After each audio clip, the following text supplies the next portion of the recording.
Gil came to our school, Finklestein TLC, in 2004. From the time he was 7, he started having seizures. He had anything from 8 to 10 seizures in a day.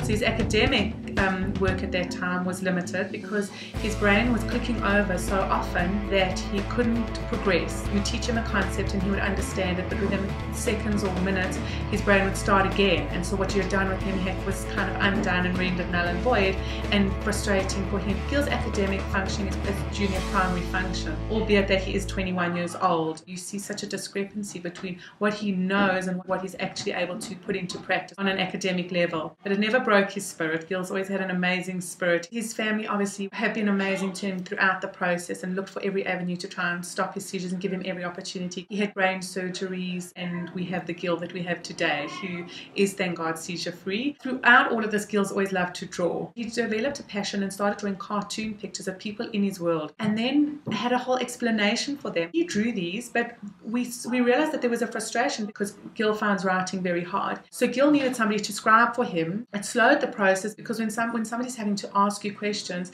it stunts your ability to just free flow and to just write. His speech therapist, Lauren, took over the scribing for him. So Gil would sit with her for hours and show her his drawings, and she would get out of him who they were, how did he come up with them. So the drawings started to become superpowers in comics as he started realizing and verbalizing to us that he would love to make comics. And then came the iPads. Gil was totally blown away, but so were we. Gil was able to speak into the iPad, and then the app would transform his spoken word into written word. And we had these characters that were now developed and were written down and recorded and documented, and now what to do with them. We got the comic book app. He was able to develop a comic, and none of us needed any skill to help him. And as we started seeing his comics developing, we just saw Gil coming alive with it, having something that was him, something that he could do on his own, something that filled him and made him feel dignified. He's inspired, he's motivated, and for him to have something bright now that really is his and that he owns and that he's